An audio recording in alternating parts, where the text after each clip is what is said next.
Nandita's phone has not stopped buzzing since the past 1 week. Congratulatory messages keep pouring in. Why? On World Tuberculosis Day on March 23rd, Nandita Venkateshan, who is a two-time TB survivor herself, got a special reason to cheer. In big news in pharma, the Indian Patent Office on Thursday has rejected US pharmaceutical company Johnson & Johnson's attempt to extend its monopoly in India on the miracle TB drug bedaquiline. And I'm happy to say that Nandita, who is a business journalist and a former colleague at the Economic Times, was one of the 3 applicants opposing the extension of this patent. My UN speech that I had given in 2018, the closing line was this, that I cannot hear you today, but I'll make sure you hear me. But for Johnson & Johnson or J&J, the multinational manufacturer of bedaquiline, there have been issues time and again that have had negative outcomes for its patients in India. For instance, tens of patients are fighting a case against J&J to receive compensation against faulty hip implants that have rendered several of them disabled. It's an issue for which the company has already paid $2.5 billion to its patients in the US a decade ago. Though I broke this story, but the whole of media had started covering it, building pressure on the company and the government alike. So it kind of became like a movement for everyone. And then the patients came together, and then there were NGOs who started helping. Since everyone was eyeing the outcome, the government could not get away without, taking any action. That's my colleague Tina Tucker, who broke the story in Mint in 2018. This points to a clear issue with India's drug and healthcare regulatory mechanism. We have a regulatory setup which do not detect and penalize companies the way they do in the US. And secondly, the patient awareness itself is very, very weak. That's Vikas Dandekar, editor, Pharma and Healthcare at ET Prime, highlighting why pharma companies become lax in their conduct in India. It's Thursday, March 30th. From the Economic Times, I'm Kiran Somvanshi, and you are listening to Patients Before Patents or Profits.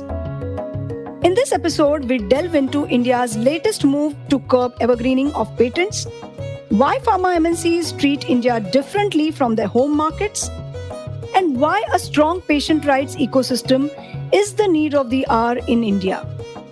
This is the Morning Brief.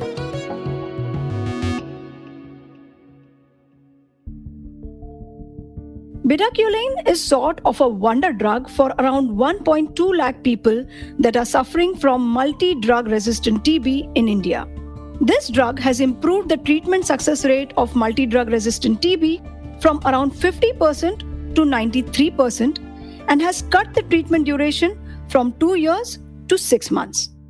Johnson & Johnson coming up with a TB drug after a drought of many years, and one that is actually effective against extremely drug-resistant TB. It's the last hope. So when every other drug actually fails in controlling the infection, this drug is put in use. I have seen the entire development across years on bedaquiline. It was actually approved even before all of its clinical trials were over.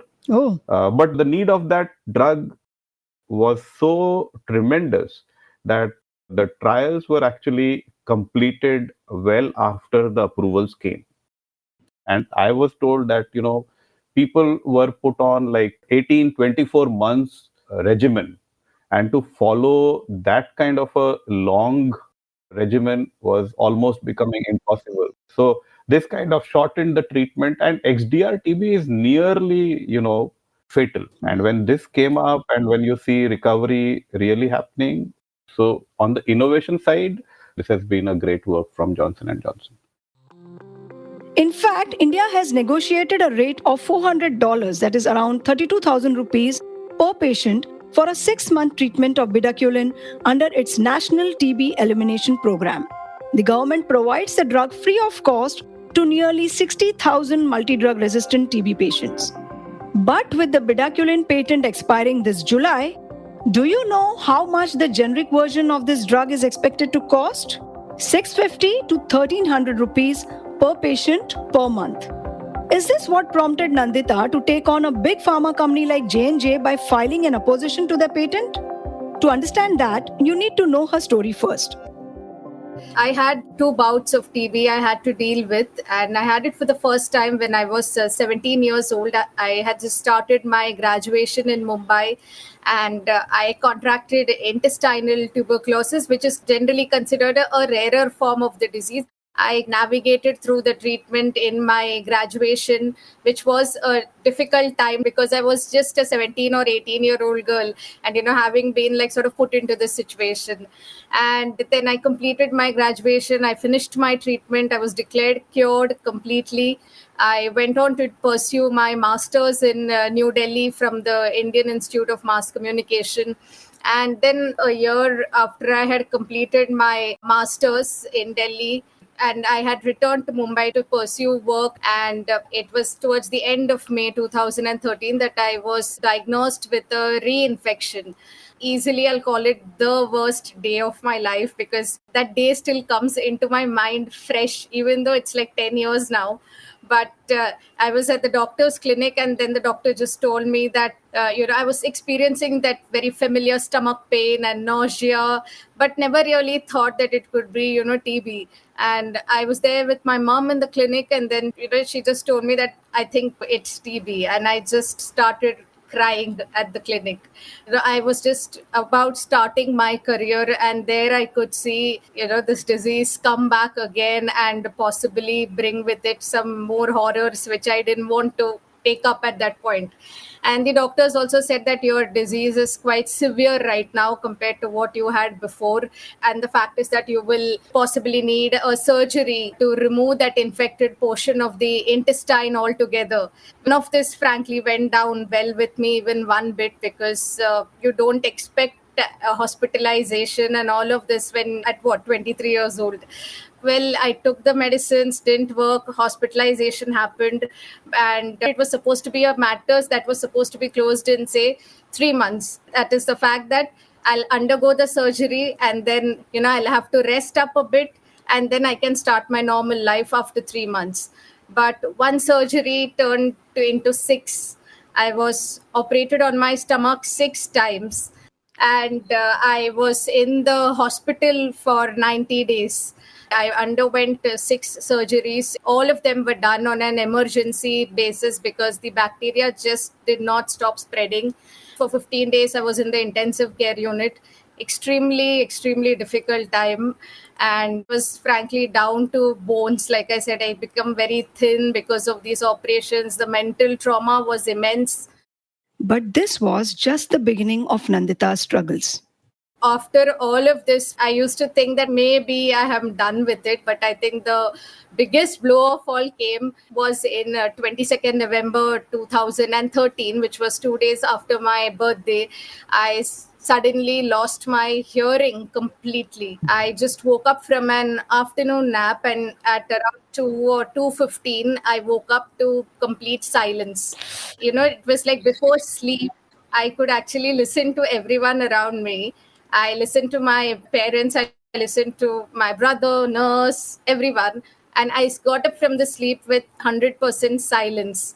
And I was told that it was a loss of hearing because of an injection that was administered to me as part of my TB treatment. And then I was shocked beyond measure, frankly, that in the middle of my life, a life-altering disability had happened, and that sort of all of this pushed me into a very long period of depression, and a lot of mental health struggles followed after that as well. We were never really warned about this sort of side effect of kanamycin injections, even though they are sort of considered a key part of the treatment. And that shows for the fact that these kind of medicines still exist in a treatment, to me, showed that how poorly science was lagging when it came to this disease. Just think about it. Can we imagine that today, a drug for COVID will be passed, let's say, that's going to cause you blindness. Can we ever think about any drug today? We can't think about it. It will be unacceptable today if the drug controller in India passes, if there's a drug available to patients that can cause you blindness, deafness, and things like these.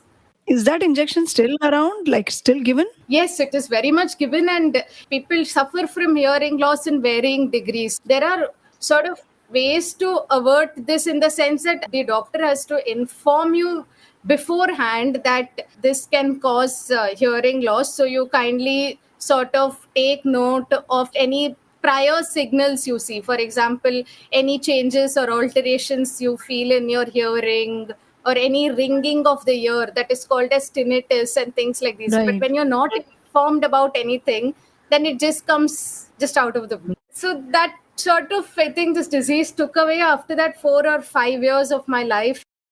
Eventually, Nandita did recover the second time around. And as they say, what doesn't break you only makes you stronger. From being a young TB survivor, Nandita gradually got into patient advocacy. She spoke at the 2018 UN General Assembly, raising awareness about the disease, and was also profiled by the global medical journal Lancet. Today, Nandita Venkateshan is the face of TB advocacy in India. We filed the opposition in February 2019. And at that point of time, MSF had reached out to me saying that they are planning this opposition and would you like to also get on board? I felt that, okay, I'll have to take a look. Let me do my bit of research. And I realized that just few months before that, in August, WHO had just brought out its very initial guidelines, one of its first guidelines on the drugs for multi-drug resistant TB. So to give a background, drug resistant TB means that you stop responding to the first line of medicines. And the treatment for drug resistant TB today involves that patients take almost 15 to 20 medicines every day, and you take this for a span of say 2 years or even 3 years. Oh. And this can also involve painful injections, the sort of injection that I took and that caused my hearing loss. And injections can be given for anywhere between, say, I got it for almost 100 days in my butt every day. Oh. And injections are given for a period of anywhere, it can go up to say 60 to 100 to even 3 months, or for 5 months or even 6 months. WHO had brought out, like I said, its very initial guidelines for bedaquiline drug that is produced by Johnson & Johnson. And they said that bedaquiline has to be scaled up by national TB programs, and 2 injections, kanamycin and streptomycin, were derecommended. So basically, instead of these injections, you now have a much better and oral medicine. So WHO had brought out this recommendation. And when I saw that, and then I felt that there is a right intention here to challenge the patent, because the fact that the recommendation from here on can only get stronger, I felt, when the WHO has given its first recommendations, then yes, there will be a scale up will be called for definitely. And that scale up cannot happen unless we have more production happening and more availability of the drug happening and at reasonable prices.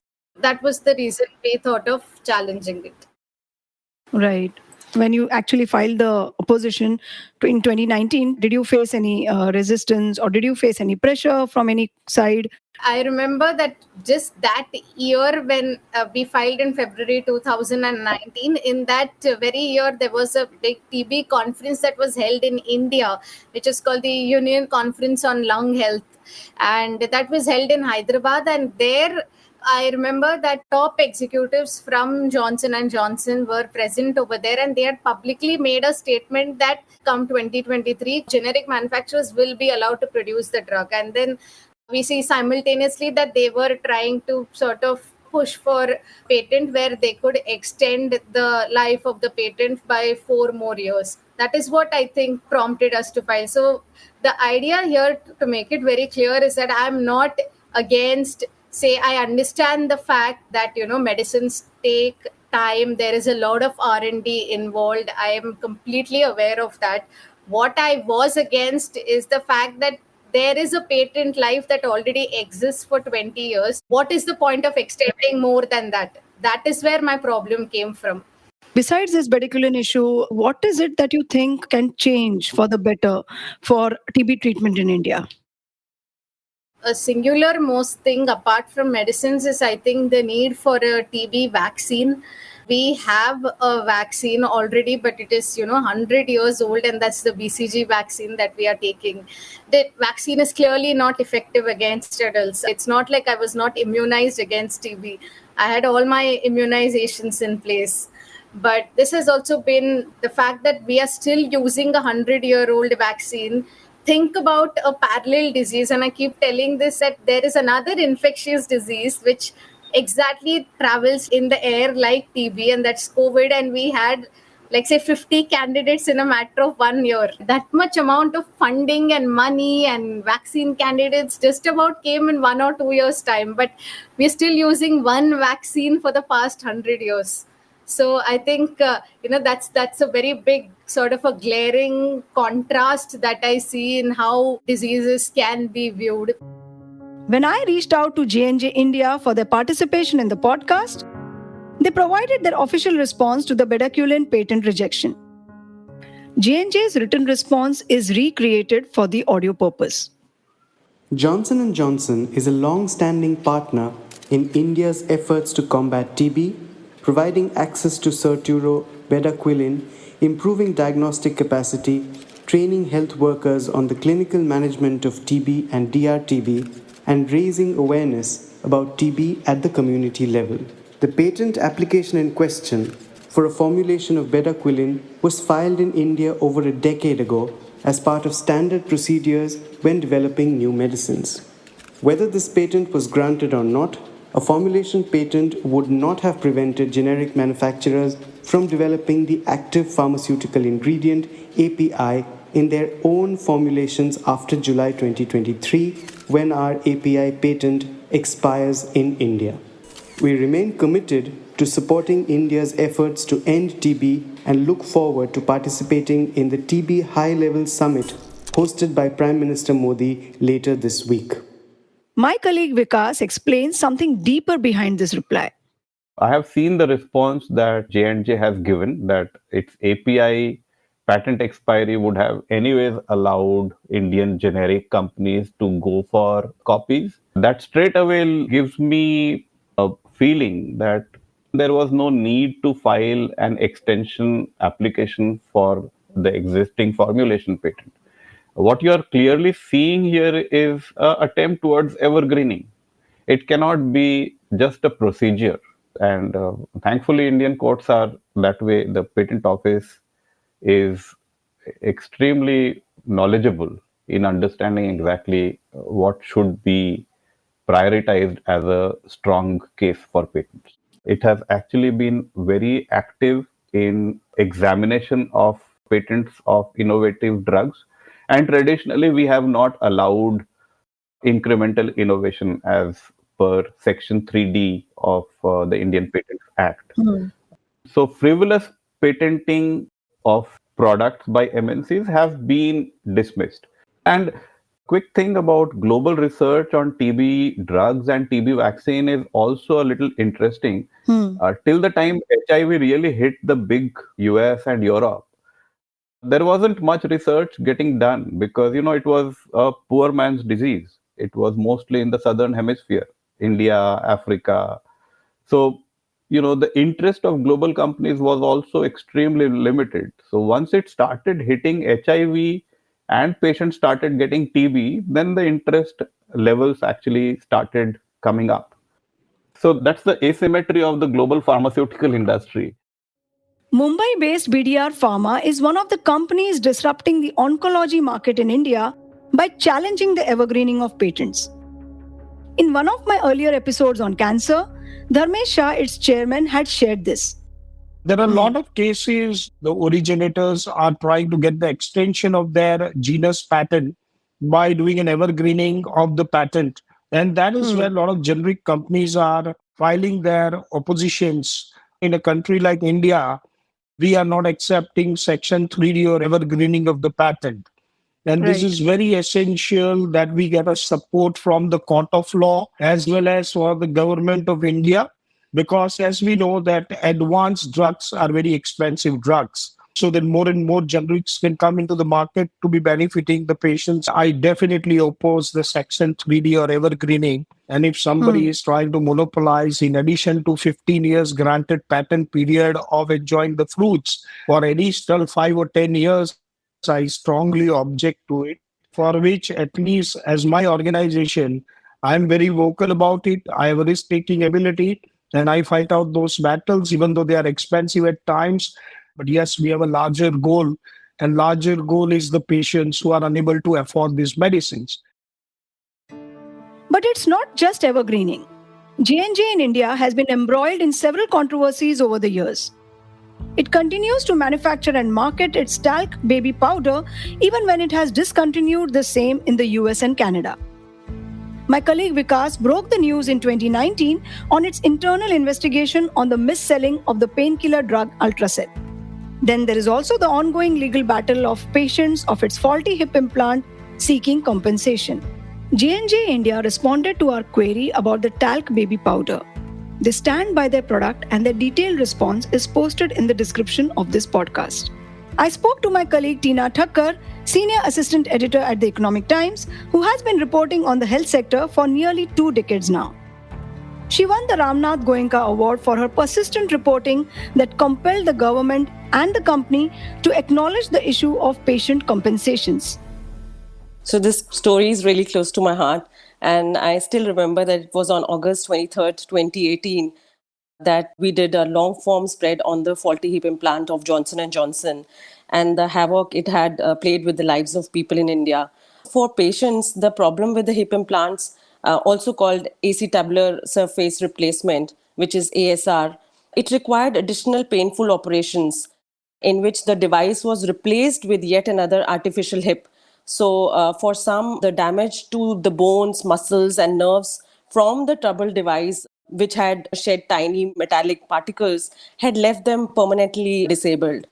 So, and what worse was that in the US, the company had paid $2.5 billion due to the implants that led to permanent disability of several patients, and that the compensation was tipped to be the highest ever for any medical device. And however, in India, Johnson & Johnson did nothing to provide them with any assistance. The story was just beyond the obvious. It was not confined to some documents. So the challenge was to put everything in context with like care, affection, and understanding. And thankfully, the story set the ball rolling, swung the government into action. And for me, the hardest part was gaining the confidence of patients who went through this, enormous suffering for last 10 years and had lost confidence in the government machinery and the company. So they were fighting actually a lost battle. So I did a series of meetings with the patients, traveled to Mumbai, and saw how these people were living with compromised health. Right. And how many patients that we are talking about here? So the patients were in thousands because India doesn't have that tracking system as well. So the company gave some figures and it was very difficult to track all those patients. So I think in some thousands or so, these patients were there who had this, faulty hip implant in their bodies. And this whole, faulty hip implant case, the entire thing was brought to surface to the public view because of media. Yeah. So how do you see that looking back? Though I broke the story, but it became everyone's story. The whole of media had started covering it, building pressure on the company and the government alike. So it really became big. It's very close to my heart, as I said, because I broke it. But it kind of became like a movement for everyone. And then the patients came together, and then there were groups which were formed, and then there were NGOs who started helping. So, and then finally in November 2018, the government devised a formula to decide on the quantum of compensation. What was the conduct of the company J&J throughout this issue? So yeah, initially they were indifferent and they were not even responding to my emails. So they had hired a company who used to interact with me when I used to send them emails and all, asking them what had happened 10 years back. And their first reaction was like, why do you want to dig into it? Initially, they were very, very indifferent because it was an old case and they thought nothing will come out of it as far as the patients and the compensation are concerned. But soon, when we all got together, they realized that it won't be easy for them to get away. And I believe that the court case is still going on and the compensation amount, the exact one, is still awaited, right? Yes. So the government had devised a formula on the basis of the percentage of disability to the faulty hip implant, according to which some patients even became entitled to receiving more than a crore or so. However, since India doesn't have a law on compensation, the company went to court. Fortunately, the court later ordered that at least pay an interim compensation of rupees 25 lakh to each patient. So the case is still ongoing. We just hope that if the court approves of the government formula, then some patients who are like more than 90% disabled will get much more compensation from the company. It's been there in the court for last like 4 years now. And so another thing, Tina, how do you see now going ahead things should change for you to kind of feel satisfied that yes, now we are seeing actually the things that we would love to see always? There's a lot of satisfaction, but I feel that we need to do a lot more. If we ask right kind of questions from the government machinery, I think they are bound to reply and they're bound to answer us back. And I just hope that, this just opens up not only for journalists, but also for government that they are answerable. And so if they are answerable, they have to do things right. They just cannot brush things under the carpet. And I hope that, we see pharma sector much more answerable and doing things for the betterment of the people. And I feel that there'll be a change and change for good. Right. I'm sure when these compensation news and all is out, I think more patients will be kind of prompted to come together and fight for their rights if they have been wronged in any way. Yes, I just hope so. I was approached by this person who was in the US, and so he wanted to make it a suit which he could file in the court because it was a American company. Unfortunately, it couldn't happen, but we saw these kind of faces emerging from nowhere trying to help people in India. These kind of cases and these kind of stories should open a lot of avenues for such people who are facing such problems by these companies who feel that it's not their responsibility to compensate or just get away with whatever they have done. This whole discussion highlights a lot of points about how pharma MNCs conduct business in India compared to their home markets. These things have actually been a issue of pushing the approval process too much. And so not just J&J, other companies have also been found in violation where, medical ethics have been violated. In India, the cases that they have actually handled have been very different from the way the cases have been handled in the US or in Europe. One of the things that comes to mind is one is of a loose regulatory framework where they are actually handled and caught doing these things on the wrong side. And secondly is also about lack of awareness of patients. In India, we don't have a very active patient groups. So, the case in point is about how the two TB patients actually brought in this case, supported by MSF, of course. And then we have this major victory. But excluding this, we don't see a lot of patient involvement where they raise the awareness about issues, about what these new technologies are. So pharma companies have actually taken advantage of that kind of a situation. Say, for example, in hip implant and in other cases, the compensations paid have been significantly higher than what they have been paid in India. There are some 38,000 lawsuits that we have seen in the talcum powder case. Now, yeah, so that is a massive number. Yeah. And so the organizations, the companies are also extremely careful on hitting the wrong issues, and then the compliance goes for a absolute mess. I think that's something that will come here as well. But most of it is because we have a regulatory setup, which do not detect and penalize companies the way they do in the US. And secondly, because the patient awareness itself is very, very weak. And now, of course, MNC pharma companies have changed their India strategy, bringing in their innovative patented products to avoid competition from the generic players and to enjoy pricing power. So until the last decade, what we had seen is that MNCs are also playing the same story of having the branded generic market, bombarding with new kind of combinations. But what has happened in the last 7-8 years, very remarkably, is that they have actually started focusing very heavily on their innovative drugs.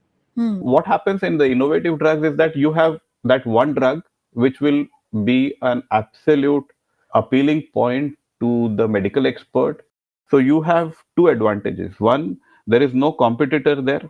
Second, you can actually price it the way you want. Now, even if it is priced at a very less charge as compared to a global price, it still remains very high. But this is what they actually want to bring into India. So slowly, if you have seen GSK, Pfizer, Novartis, AstraZeneca, all kinds of companies have actually cut down on their field staff, which had been promoting legacy products. Right. And the subsequent shift has come to innovative drugs. This means that the advanced and effective drugs will continue to be available at a price beyond the reach of a large population that needs them the most. Patients will have to wait till the primary patent expires and also be ready to wait further in case the innovator company manages to get the life of its patent extended. I understand that pharma companies are running a global business and not here to do charity. But India can be a great volume market instead of a sluggish value market for a large pharma MNC. In addition to prioritizing profits, companies have to be cognizant of the huge disease burden of the country, especially when these companies talk about keeping the patients first and are in the business of saving lives. The patient access programs can only do so much. The moot question is, can patient access be part of a pharma company's business model?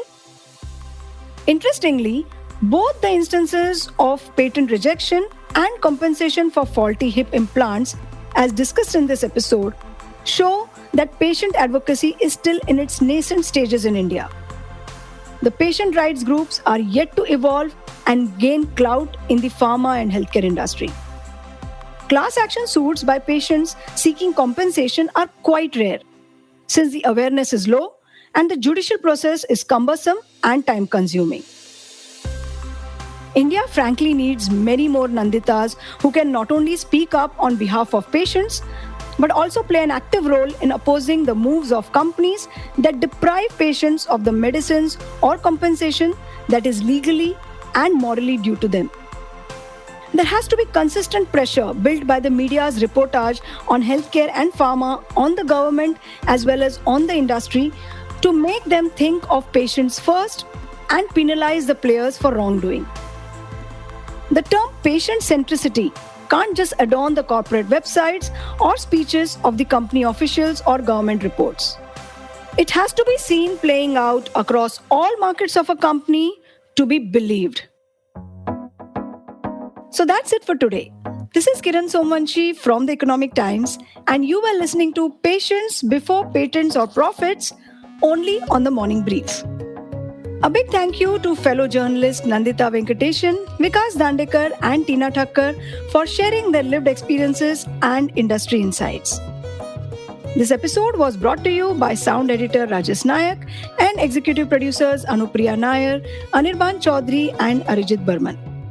We hope you liked this episode. Do share it on your social media networks. Do remember to tune in to a new episode of the Morning Brief podcast every Tuesday, Thursday, and Friday. It streams on Amazon Prime Music, JioSaavn, Spotify, Apple, and Google Podcasts. And of course, ET's own audio platform, ET Play. Have a great week ahead.